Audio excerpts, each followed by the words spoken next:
जय हिंद स्टूडेंट्स, कैसे हैं आप सब। मुझे उम्मीद है आप लोग बहुत अच्छे होंगे। मैं अमर फ्रॉम टारगेट डिफेंस एकेडमी स्वागत करता हूं आप लोगों का। कुछ बात आज आपसे करूंगा, एक ऐसा टॉपिक मैं आपको बताऊंगा जिसको अगर आपने स्टडी नहीं किया तो बहुत गड़बड़ हो जाएगा, और जिसको अगर आपने पढ़ लिया तो ये समझ लीजिए कि मैथ्स का बहुत कुछ ऐसा है जो कि आप लोग क्लियर कर सकते हैं। ये टॉपिक कोई पुराना आपके लिए नहीं है, ये टॉपिक क्लास 10th से आप लोगों को पढ़ाया जाता है और टॉपिक का नाम है ये ट्रिग्नोमेट्री। ठीक है, टॉपिक का नाम है ये, ठीक है, ट्रिग्नोमेट्री।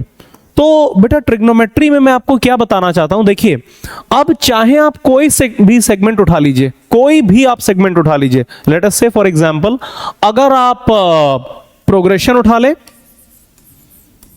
ठीक है, उसमें भी ट्रिग्नोमेट्री आएगी। आप क्वाड्रेटिक उठा लीजिए, उसमें भी ट्रिग्नोमेट्री के क्वेश्चंस बनते हैं बेटा। ठीक है, अब जरा सोचिए, अगर आप कोऑर्डिनेट ज्योमेट्री पढ़ रहे हैं, स्ट्रेट लाइन की अगर हम बात करें, ठीक है, स्ट्रेट लाइन, जरा खुद बताइए स्ट्रेट लाइन की इक्वेशन क्या होती है बेटा। y equal to m x plus c, where m is the slope and m जो स्लोप है उसका क्या मीनिंग होता है, tan थीटा।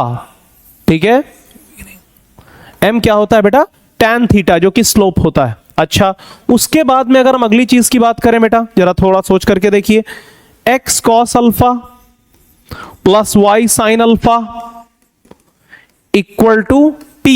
जरा मुझे सोच करके बताइए, क्या इसमें भी साइन और कॉस क्या आ गया, ट्रिग्नोमेट्री आ गया। ट्रिग्नोमेट्री होता क्या है बेटा, हम लोग करते तो इसमें यही है ना, एंगल्स का मेजरमेंट, एंगल्स का मेजरमेंट, यही तो हम लोग करते हैं। अच्छा, तो आपको इतना समझना पड़ेगा कि अगर आप कोऑर्डिनेट ज्योमेट्री पढ़ रहे हैं, लेट अस से आप पैराबोला में चले जाइए।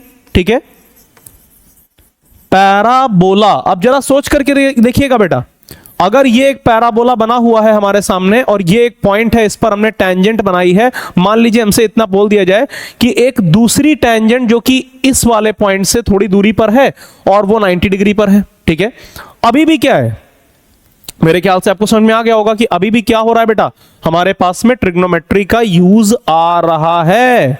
अच्छा, नेक्स्ट अगर मैं बात करूं, अगली चीज की मैं अगर बात करूं तो और थोड़ा सोच करके देखिए, अगर कैलकुलस पे हम चले जाएं, ठीक है, अगर हम कैलकुलस पर चले गए तब तो पूरा पूरा एज अ होल वो ट्रिग्नोमेट्री पर ही चलता है। ठीक है, सोच करके देखिए, कहीं पे भी क्वेश्चन पे ले आइए आप, चाहे आप फंक्शंस की बात करें, कितना कस के फंक्शंस, पीरियोडिक फंक्शंस पर बेटा क्वेश्चंस आता है। ठीक है, पीरियोडिक फंक्शंस पर मान लो तुमसे पूछ दे cos 2x का पीरियड क्या होगा, ठीक है, फंडामेंटल पीरियड तुमसे पूछ दे। ठीक है, आ गई ट्रिग्नोमेट्री। इंटीग्रेशन में तो होगा, डेफिनेट में बेटा तो होगा, एरिया अंडर द कर्व में सीधे बोलेगा sin x and cos x, इन दो के बीच में आपको क्या करना है, एरिया बताना है। ठीक है, ये ऐसे है और ये यहां से शुरू होकर के ऐसे जा रहा है। ठीक है, एरिया बाउंडेड क्या आ गया, ये आ गया। अब जरा खुद सोचिए, ट्रिग्नोमेट्री आ गई या नहीं आ गई बीच में। ठीक है, आ गई ना। चलिए आगे आ जाइए, अगर हम लोग चलिए बात करते हैं 3D और वेक्टर्स की। ठीक है, 3 डायमेंशनल में क्या होता है बेटा, कोई भी लाइन होती वहां उसका आपको डीसी डायरेक्शन कोसाइन निकालना होता है, डायरेक्शन रेशियो निकालना होता है। ठीक है, सभी में क्या हो जाता है बताइए, सभी में क्या हो जाता है, हम लोग यूज करते नहीं करते ट्रिग्नोमेट्री का। चलिए और थोड़ा आगे आ जाते हैं, हम लोग वेक्टर्स पर आ जाते हैं। अगर मान लीजिए आपसे पूछता है कहीं पे भी a डॉट बी क्या होता है, mod a mod b cos theta, आ गई ट्रिग्नोमेट्री, बिल्कुल आ गई। अगर मैं a क्रॉस भी आपसे पूछ दूं, ठीक है, क्या होता है बेटा, mod a mod b sine theta n cap. ठीक है, mod a mod b sine theta n cap, ये उसका फॉर्मूला होता है। यहां पर भी आ गई देखिए ट्रिग्नोमेट्री। अच्छा, अगर मुझे लगता है कहीं कोई टॉपिक थोड़ा बहुत ऐसे बैठ भी जाए, ठीक है, कि जिसमें ट्रिग्नोमेट्री का एप्लीकेशन नहीं है, ठीक है, मतलब अब देखते तो नहीं मिलता है बेटा कि बहुत ज्यादा उसमें ट्रिग्नोमेट्री अप्लाई हो रही है,